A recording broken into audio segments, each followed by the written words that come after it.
నమస్తే, నేను మీ నాగబాబుని. ఒక సగటు భారతీయుడిని, ఒక హిందువుని.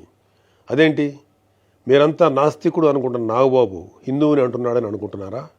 ఆదిశంకరుల అద్వైతం, రమణుల ఆత్మజ్ఞానం, వీళ్ళిద్దరూ చెప్పిన నిరాకార స్వరూపమైనటువంటి ఆ పరమాత్మను నమ్ముతాను. హిందువు అనేది ఒక నమ్మకమో ఒక మతమో కాదు, ఇది ధర్మం, మన జీవన విధానం. అవివేకుల్ని అజ్ఞానుల్ని ఎడ్యుకేట్ చేసేలా చెప్పాలంటే ఇది ఒక జియోగ్రాఫికల్ ఐడెంటిటీ కూడా. ఆసేతు హిమాచలం నుంచి హిందూ మహాసాగరం వరకు ఈ పుణ్యభూమిలో పుట్టిన ప్రతి ఒక్కడూ హిందువే. ఈ దేశంలో, ఈ ధర్మంలో చార్వాకులు కూడా చోటుంది. కాబట్టి నేను నికార్సైన హిందువుని.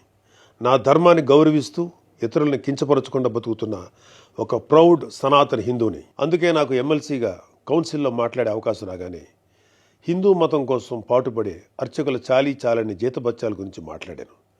మరి వైసీపీ నాయకుల సంగతి ఏంటంటారు? రండి చూద్దాం.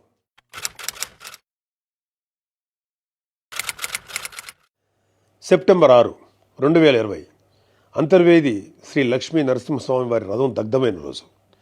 రాష్ట్ర వ్యాప్తంగా ఉన్న హిందువులందరి మనోభావాలు దెబ్బతిన్న రోజు. అప్పటి వైసీపీ ప్రభుత్వం ప్రతిపక్షాల ఒత్తిడికి తలొగ్గి కేసుని సిబిఐకి అప్పచెప్తామని చెప్పింది. కట్ చేస్తే 2023లో ఒక హిందూ హక్కుల యాక్టివిస్టు ఆర్టీఐ వేశాడు. దానికి సిబిఐ ఏం సమాధానం చెప్పిందో తెలుసా? అసలు ఈ కేసు మేము టేకప్పే చేయలేదని చెప్పారు. మసిపూసి మారేడికాయ చేయడంలో ఎక్స్పర్ట్స్ అయినటువంటి ఒక్క వైసీపీ నాయకుడైనా దీని మీద మీడియాలో మళ్ళీ మాట్లాడడం చూసారా? అయినా వీళ్ళకి అవతల వాళ్ళ పర్సనల్ జీవితాల మీద ఉన్న ఇంట్రెస్ట్ మన హిందూ దేవాలయాల మీద ఎక్కడ ఉంటుంది?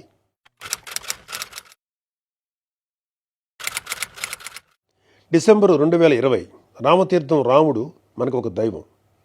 మహావిష్ణువు అవతారం మాత్రమే కాదు, అంతకు మించి ఈ దేశం తాలూకు ఆస్తిత్వం రామకథలో ఉంది. ఒక మనిషి ధార్మికంగా ఎలా బ్రతకాలో రామాయణం చెప్తుంది.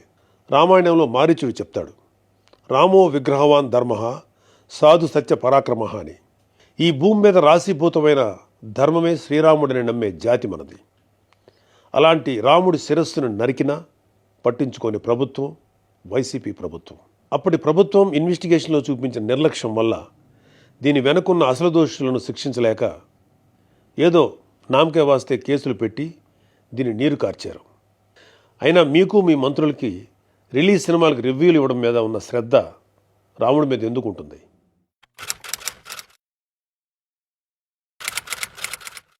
జనవరి 22, 2024 అయోధ్య రామమందిరం ఇనాగ్రేషన్ కొన్ని దశాబ్దాల సుదీర్ఘ న్యాయ పోరాటం తర్వాత, కొన్ని వందల మంది బలిదానాల తర్వాత హిందువులు కలలు కన్న రామమందిరం కల సాకారమైంది. దేశమంతా ఒక పండగలాగా దీన్ని సెలబ్రేట్ చేసుకున్నారు.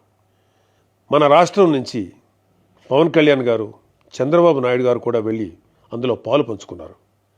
కానీ ఈరోజు హిందువుల మీద ఎక్కడ లేని ప్రేమ వలకపోస్తున్న వైసీపీ నాయకుడు గారు కనీసం ఫార్మాలిటీకైనా ఒక ట్వీట్ కానీ ఒక వీడియో బయట కానీ పెట్టారా? పోనీ మీ స్టాండ్ ఏంటో ఓపెన్గా ప్రజలకు చెప్పే దమ్ము అయినా మీకుందా? మీకు వ్యతిరేకించే ధైర్యం లేదు, అలా అని అభినందించే సంస్కారం అంతకంటే లేదు. వెరసి మీ మనసులో హిందువుల మీద కుళ్ళు కుతంత్రాలు తప్ప ఇంకేమీ లేవు. టీటీడీ భక్తులకి భగవంతుడిని దూరం చేసిన వైసీపీ పూట గడవని పేదవాడి దగ్గర నుంచి వజ్రాల కిరీటాలు చేయించే కోటీశ్వర్ల వరకు అందరి కోరిక ఒకటే, ఆ కలియుగ దైవమైన వెంకటేశ్వర స్వామివారి దర్శనం ఏడాదికి ఒకసారైనా చేసుకోవాలని. ఒక సామాన్య భక్తుడు నెల నెలా డబ్బులు కూడబెట్టుకుని మరి ఆయన చూడడానికి కొండ మీదకి వెళ్తాడు. అలాంటి కొండ మీద అకామిడేషన్ ఛార్జీలు మీరు ఒక్కసారిగా ఎలా పెంచుతారు? నందకం, పాంచజన్యం, కౌస్తుభం, ఒకలామాత గెస్ట్ హౌసుల్లో 500కి దొరికే రూమ్ని 1000కి ఎలా పెంచారు? నారాయణగిరి గెస్ట్ హౌస్లో 1700 రూపాయలు చేశారు. ఇది సామాన్యుణ్ణి భగవంతుడికి దూరం చేసే ప్రయత్నం కదా? నువ్వు ఎవరిని, అదే ఏం మాఫియాని సంతోషపెట్టడానికి ఇది చేసావో అర్థం కానంత అమాయకులు అనుకుంటున్నావా ప్రజలు? దర్శనాలు సేవలు అయితే ఇంకా దారుణం. ఏదో కాయగూరల బేరం ఆడినట్టు 10,000 చెయ్యి, దీన్ని 5,000 చెయ్యంటూ ఎంత నిర్లక్ష్యంగా మీ సుబ్బారెడ్డి బోర్డు మీటింగ్లో మాట్లాడాడో మొత్తం రాష్ట్రమంతా చూసింది. అంత చులకన మీకు హిందువులంటే. ఇకపోతే తిరుమల మీద నువ్వు చేసిన దోపిడీ అంతా ఇంతా కాదు. ఒకే ఒక ఉదాహరణ చెప్పాలంటే టీటీడీ కామన్ గుడ్ ఫండ్కి ఇచ్చే కాంట్రిబ్యూషన్ 2.5 కోట్లు ఉండేది. దీన్ని సెప్టెంబర్ 2021లో 50 కోట్లకు ఒక్కసారిగా పెంచేశాం.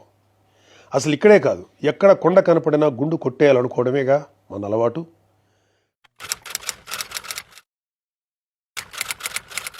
Declaration form.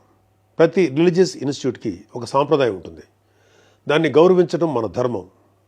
యుధా రాజా తదా ప్రజ అంటారు. నాయకులే రూల్స్ ఫాలో కాకపోతే ఇంకా ప్రజలు ఏం ఫాలో అవుతారు?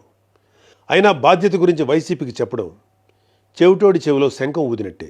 పవన్ కళ్యాణ్ గారు ఆయన కూతురు పొలినాని తిరుమల తీసుకువెళ్ళినప్పుడు ఆ అమ్మాయి మైనర్ అయినా కూడా ఒక గార్డియన్గా ఆ అమ్మాయి తరఫున డిక్లరేషన్ ఇచ్చారు. పవన్ కళ్యాణ్ గారి సతీమణి అన్నాగారు కూడా డిక్లరేషన్ ఇచ్చారు. ఇంత ఎందుకు, ఈ దేశ రాష్ట్రపతి అబ్దుల్ కలాం గారు కూడా తిరుమలలో డిక్లరేషన్ ఫామ్ పైన సంతకం చేసి అక్కడి నుంచి సాంప్రదాయాన్ని గౌరవించారు. నువ్వు కలాం గారి కన్నా గొప్పోడివా? డిక్లరేషన్ ఇవ్వకుండా వెళ్ళటమే కాక మీ మంత్రి వచ్చి ఆడి అమ్మ మొగుడు కట్టాడా తిరుపతి గుడి అని అంటాడా? అలా తలపొగురు మాటలు మాట్లాడితేనే జనాలు 151లో మధ్యన 5 తీసేసి 11 ఇచ్చారు. అయినా నువ్వు ఏమైనా మారావా? లేదు. డిక్లరేషన్ అడిగారు అని తిరుమల పర్యటన క్యాన్సిల్ చేసుకున్న చరిత్ర ఉంది. అయినా సెక్యులర్ ప్లేస్కి రిలీజియస్ ప్లేస్కి తేడా తెలియని నిన్ను ఎడ్యుకేట్ చేయటం మా వల్ల కాదు. ఇక ఫైనల్గా మన కల్తీ నెయ్యి వ్యవహారం గురించి చెప్పాలి. పాపం ఈరోజు డోసు ఎక్కువైనట్లుంది, రేపు మాట్లాడుకుందాం. Stay tune.